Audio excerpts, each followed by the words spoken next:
Hello, everyone, and welcome to another episode of The Method.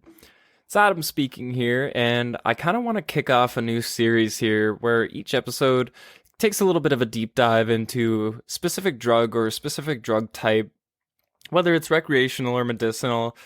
I have always had a penchant for learning about neuropharmacology, and that is just how drugs affect your brain and nervous system. I think it would give great perspective to some people to hear about drugs as, as drugs. People like to think of drugs through a lot of societal or political scopes that I don't think are very appropriate when looking at these sort of things, because there's so much more complexity to them than people give them credit for, and I think that attributes to the respect that one could have for drugs when you hear more about how they affect your body and how they affect your mind. And it's just a lot more complex than people ever put on when they talk about drugs. And each episode is going to be kind of structured in a way that gives you sort of the background of the drug, what to know about it, how the drug affects your body, what it's doing inside there, how fast it's absorbed, how fast it's excreted, all these things, maybe if there's addictive properties to it, and then maybe even throw in some fun stuff at the end of the episode. So this series is, of course, like this podcast aims to be, more of an educational piece. I'm not going to be sitting here giving you, ads about, which drugs you should be doing, and I won't be sitting here slandering a bunch of drugs either. I don't think either is very appropriate in the context of our podcast.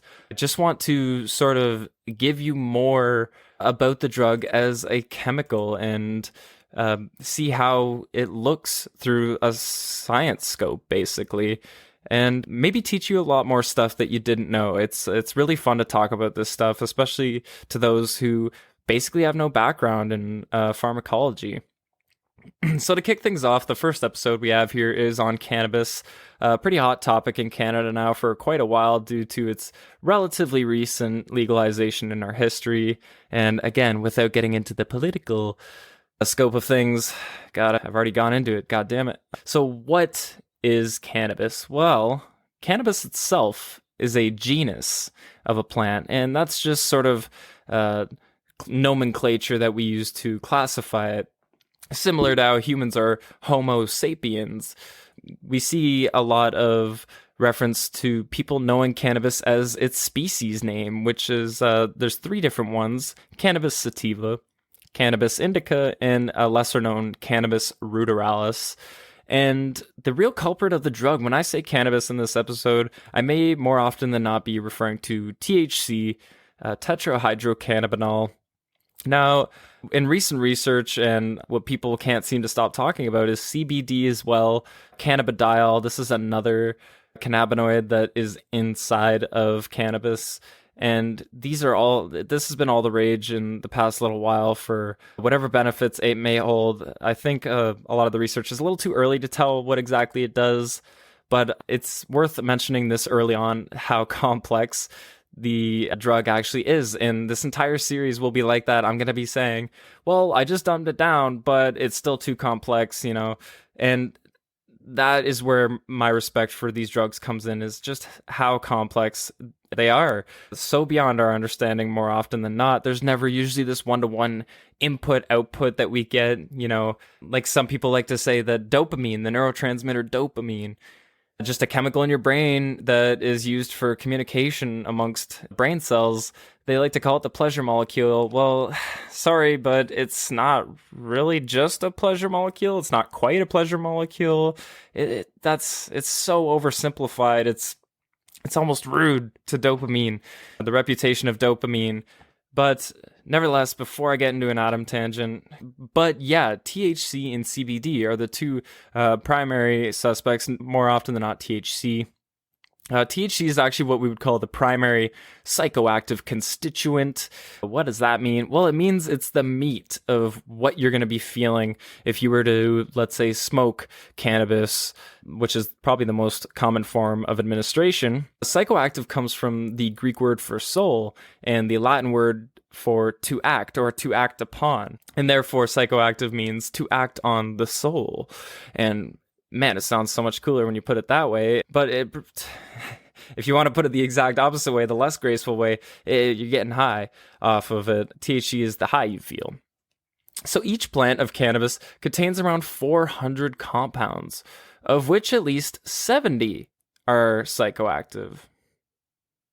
Yeah, just a moment of silence for you to let that sink in. 70 are psychoactive, and it's approximately 400 compounds. It's not exactly 400 compounds. We just don't know how many are in it, and we probably barely know what most of them do. We just know that at least 70 are psychoactive. Yeah, we don't actually know everything about it, and that's a tough pill to swallow for a lot of people that aren't really into sciencey things. Science isn't this, answer for everything. Usually the answer is we don't really know. And that's, again, where the respect for the drug comes in. It's far beyond a lot of what we know.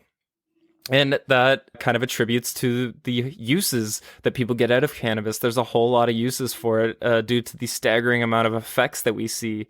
It can be stimulating. It can be sedative. It can produce hallucinations. It can be an analgesic and prevent you from feeling pain. It can increase sex drive. It can decrease sex drive.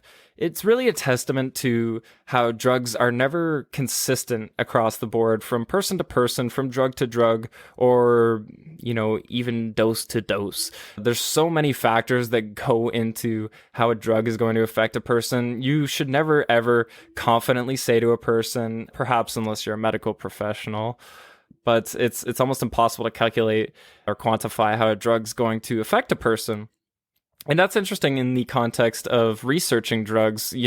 When science tries to research chemical compounds like this, it's tough to know what a controlled environment will do to a drug, because things like dose and setting and someone's mental state are pretty big factors in how a drug is going to affect a person. So, it's a huge importance to a researcher to understand how valid their lab setting looks to the outside world, basically a real world example or a real world context of how someone would be taking this drug. So after just that general background, I'm going to move on to the section pharmacodynamics. I know that's not a made up word if you've never heard it before. Pharmacodynamics is how a drug binds inside of you, what it's binding to, where is it binding in the brain or the body, how is it affecting you when it binds there. Well, it's going to start off simple, but it gets pretty complex. So where does THC and CBD decide to bind, along with, the approximate 400 compounds? Well, they bind at CB1 and CB2 receptors. And these stand as a part of the endocannabinoid system. Endocannabinoid system, that means it's a cannabinoid system built into us. Wait, an endocannabinoid system that's built into us already from birth? What? That means that we must be built to smoke marijuana, man. No, it doesn't mean that, and I can't believe I'm saying this, but someone actually tried to make that argument with me. Actually, on the day of this recording, believe it or not, they were like, yeah, we have the endocannabinoid system, or that means we were built to smoke weed, man. And I'm like, yeah, that's really ignorant, but you can't be mad at people for being ignorant to a lot of things regarding cannabis or any other drug for that matter, because, again, of how complicated it is. We have an endocannabinoid system, though, because we have naturally occurring cannabinoids in our body. And again, that doesn't mean our body's, getting us high on like microdosed cannabinoids or something like that. It's far more complex. The two primary cannabinoids that we know that are naturally occurring are anandamide and 2-AG, which stands for something much longer that I won't embarrass myself by mispronouncing. But their signaling is really not simple. I would sit here and list it out to you, but I don't want to bore the audience too much. It's a long list of things. A good way of explaining why the body is so complex in terms of transmitters and signaling is because think of how inefficient our body would be if we just, we had CB1 and CB2 receptors, and if you activated CB1, it got you high, and if you activated CB2, I don't know, it didn't get you high, you know? If it was that simple, then, why the hell would we even have it? Like, it doesn't make sense in terms of efficiency of the body to have a one-to-one job function for certain mechanisms in our body. Now, CB1 receptors are found in a lot of primary areas in our brain that we see light up in drug use. Things like dopamine hotspots, for example, which I'll certainly get into later. CB2 receptors are found, interestingly, around your body, mostly. Things like fat tissues or bone or your gastrointestinal tract, and they can be involved in a lot of immune functions. And we see THC as a partial agonist at both. And what it means to be an agonist when you are binding to a receptor means you are activating it, as opposed to what you might guess the antagonist. If you are an antagonist, you are deactivating a receptor. So now that the pharmacodynamics is over, we'll move on to pharmacokinetics. And pharmacokinetics is involved in how exactly a drug is absorbed, how it's distributed, how it's excreted in your body. And when we think about cannabis, we more often than not think about it as being smoked. Inhalation of drugs is super fast and very bioavailable in your body. This is due to your lungs having, these very absorbent membranes with blood vessels, and it can get to your brain quite fast. Now, we know that cannabis is not always smoked or vaporized and therefore inhaled. We know it comes in edibles or, again, dabs, that's vapor, transdermal patches, or even topical creams. It comes in a lot of different forms. And the second most common that people probably know about is edibles. The reason I bring up all these different forms isn't because it's like, look how versatile weed is, but it makes a huge difference in how a drug affects a person depending on how they take it. And I had alluded to this in my nicotine vaping episode previously. We know that edibles have a far longer onset, therefore they take a lot longer to basically hit you. And a lot of people know this through their edible horror stories where, you wait an hour and you're just wondering where the edibles at, so you double your dose and wow, you made a non-fatal but a regrettable mistake. And they also take a lot longer to metabolize than if you were to smoke it. And also, all of the eaten product will make it into your body, as opposed to if you were to smoke it, about 50% of the THC would make it into your body. This is due to the fact that, think about how fast it takes for someone to inhale the smoke and then exhale it back out. Your lungs only have a limited surface area and it can only absorb so much so fast. And therefore, we only end up with about 50% from smoking, whereas if you eat it, it'll be sitting in your stomach waiting to be metabolized until it is.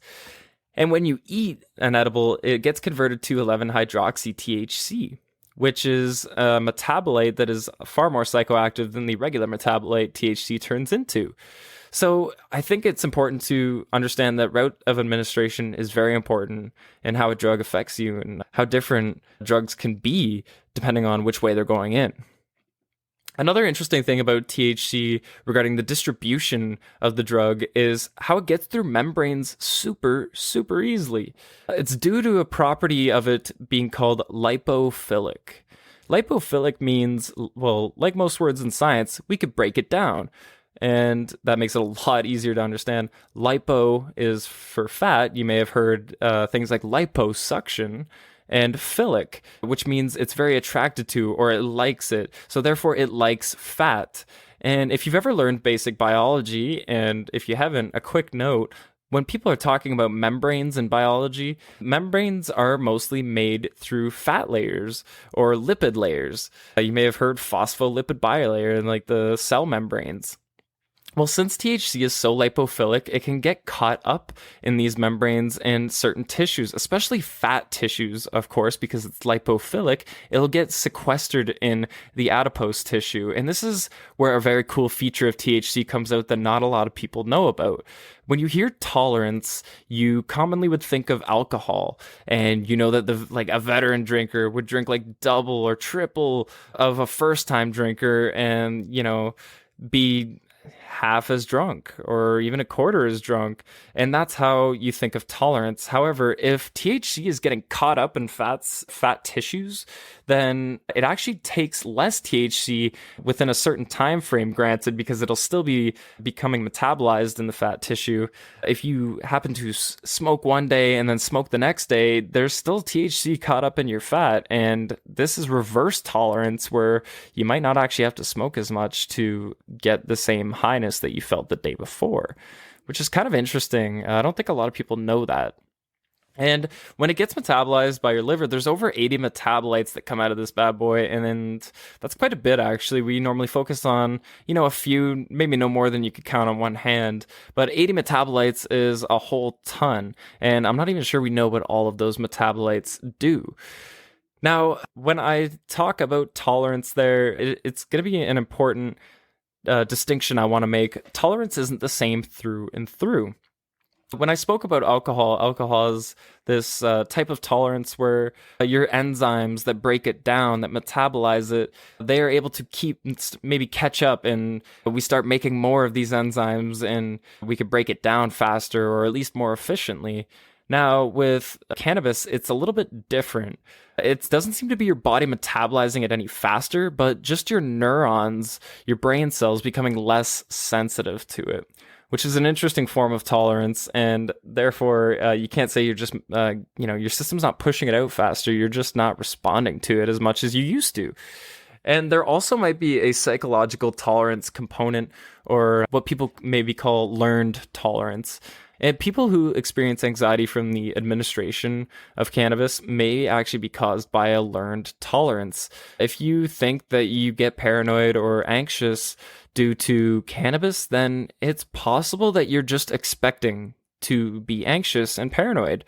And therefore, you're almost tricking yourself into becoming anxious or paranoid, which seems like an odd concept. And that's not to attack you and say, it's your fault. But that's how psychological tolerance works, is expectations play a large form, again, and one of the many, many factors that attribute to how exactly a drug is going to affect you. Now, an interesting thing about anxiety, actually, is that the endocannabinoid system actually appears to be able to reduce anxiety upon activation, but acute cannabis administration can induce anxiety, which is quite contradictory. And again, I don't have a concrete explanation for you on why this is. You're like, well, why, if I activate my system, I am less anxious, but if I don't know, smoke weed, I will be more anxious? Yeah, it's a strange phenomenon, but that's part of the strange nature of how drugs work in people. It's, again, far more complex than we always assume it to be. Now, all this talk of tolerance and anxiety, it wants me to sort of push into our next section here of addictive properties. And this is where a lot of people tend to disagree with me, and I mean, all the people that I have learned from, or all the research that I'd like to read. Weed's not addictive. Or weed's not physically addictive, but it's psychologically addictive. That's a bunch of baloney, very misinformed and ignorant of people to say, I would think. And that's not a slight against people who do say that. Ignorance is not a malicious thing. Of course, if you're ignorant to this, it's okay to at least be open to the fact that we have tons of research that cannabis is, in fact, sharing a lot of addictive properties we see in other drugs that cause substance use disorders. So one of the primary components of this is dopamine, as I had referenced before there, maybe being the pleasure molecule. It's not the pleasure molecule. It's probably a puzzle piece in the pleasure story of our brain, but it's more commonly found in things like salience as well. So one of the primary pieces of evidence in its addictive properties are the fact that it can elevate dopamine in reinforcing hotspots. And again, people like to call dopamine this pleasure molecule, but that's far, far too simplified. Dopamine's also very much involved in things like salience. And salience is when your brain is being told that something important is happening, and you need to remember it for the future. And when it comes to drugs, your brain's digging it in those dopamine reinforcing hotspots, and it wants you to get it again and administer it again. Maybe go out of your way to get it next time. And that is a sign of a drug basically hijacking your system to make you believe that you need to take it more. And that's not to say that, everyone that smokes pot is going to get addictive. That's again far too oversimplified. Addiction is a very complex topic because not everyone that does drugs gets addicted, but I think it's fair to say that anyone who does drugs isn't hoping to get addicted either. So when people tend to argue against the fact that cannabis isn't addictive, I think they just don't want to be lumped in the stigmatized group of people with living substance use disorders.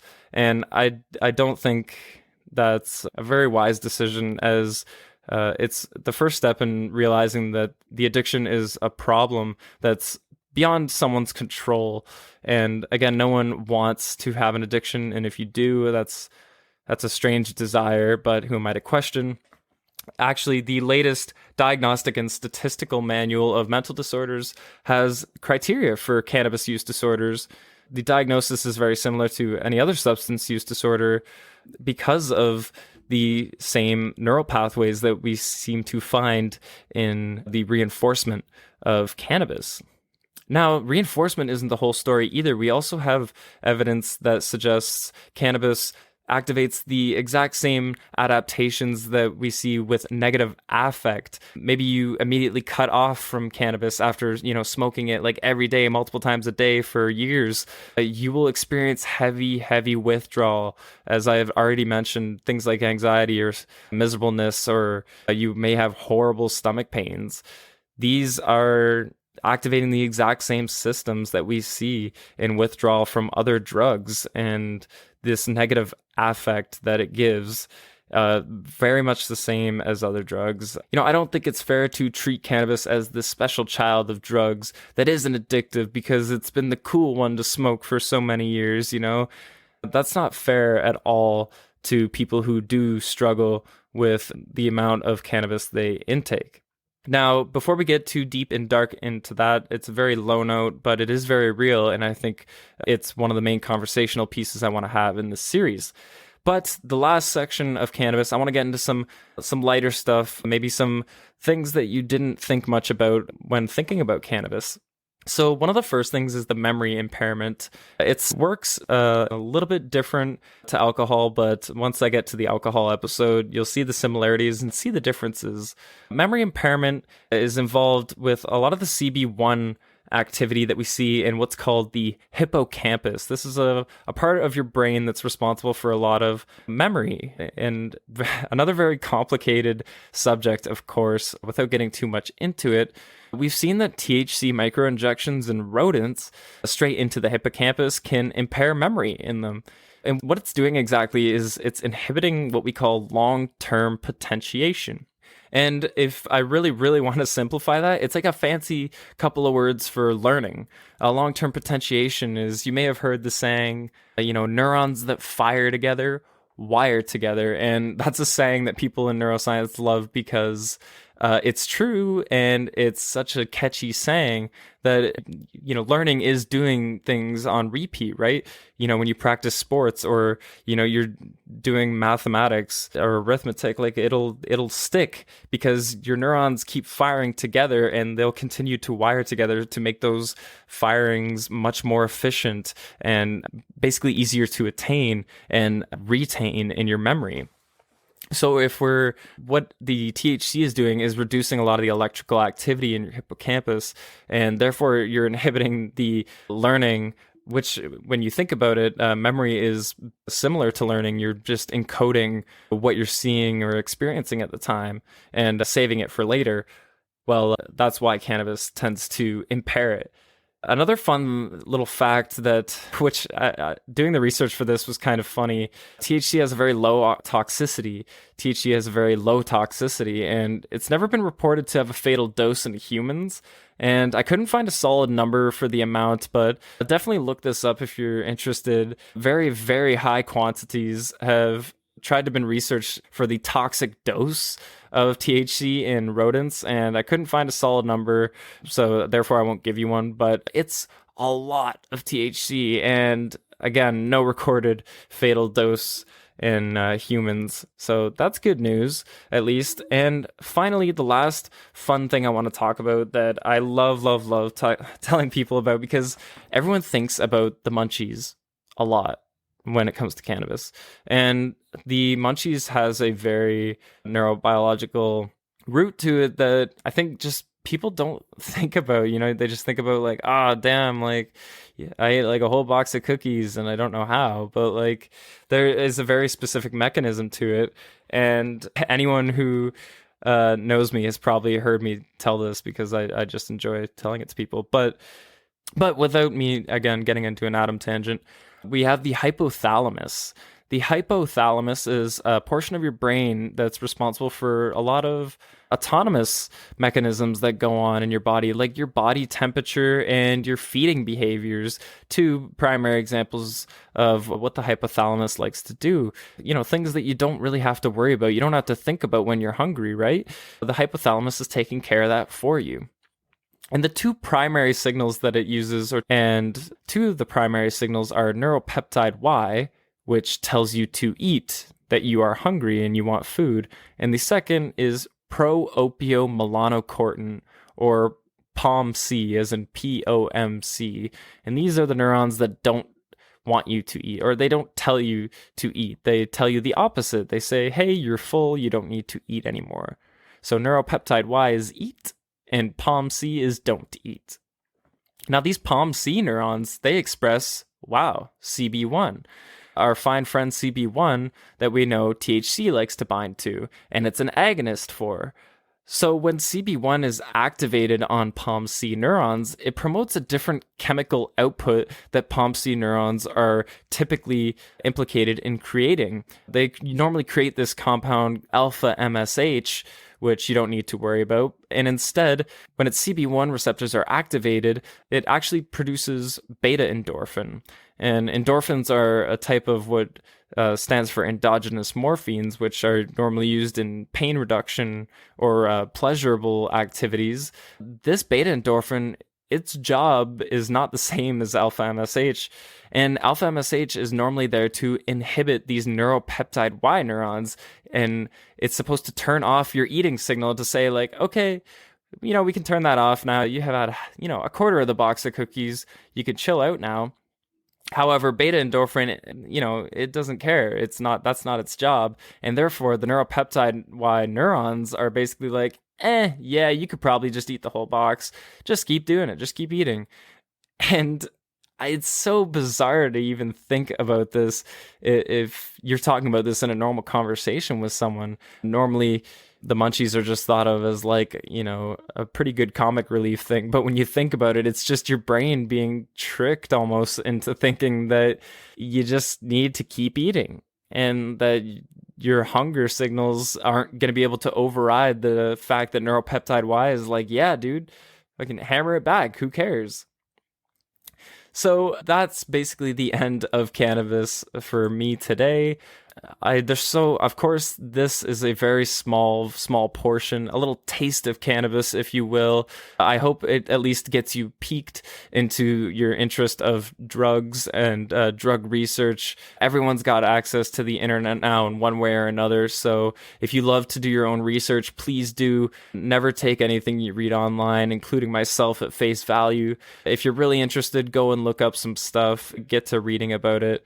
I hope you learned something new and maybe even changed your view on how cannabis looks to you as a drug. Hopefully you didn't see it as a savior, and hopefully you didn't see it as Satan either, because I think drugs are just, something that humans use, whether it's for benefit or otherwise. That's just how it is in our nature. We take drugs, whether it's for medication or recreation or maybe a predisposition to abusing it. So many topics of discussion to have here, but without me rambling much further, I think that'll do it for this episode. So thanks a lot for listening again, everyone. This is the start of the series, so it was probably a little rough around the edges, but I'll smooth things out as I go along, of course, and hopefully the episodes will get nothing but better. Of course, if you want to see our links and sources for this episode, they will be posted on our subreddit on the website Reddit at r-the-method. For this series specifically, there's not going to be that many sources because when I do research things for these episodes, if I'm naming off numbers or specific research articles, I will post those. But most of the information for these episodes are going to be from basically my brain, things that I've learned from my education and whatnot. Nevertheless, they will still be posted over at The Method. Corrections are also encouraged. Please let us know if we made a mistake somewhere in our information or otherwise, or just general outreach if you'd like to message one of us personally or message the account with episode suggestions or maybe things that you're interested in. Please let us know. I love talking to people about it. I've already got a conversation started with a few people about the nicotine vape episode. Got super excited over that. So thank you so much to those people for reaching out. You can reach us at our email address, methodpcast@gmail.com. We're on Instagram at @the_method_podcast. We're on Twitter at method_podcast.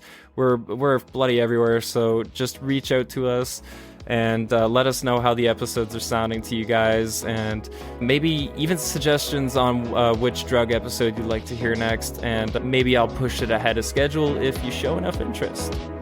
So thanks a lot again for listening, everyone. Hope you enjoyed. Hope you learned. Take care, everyone.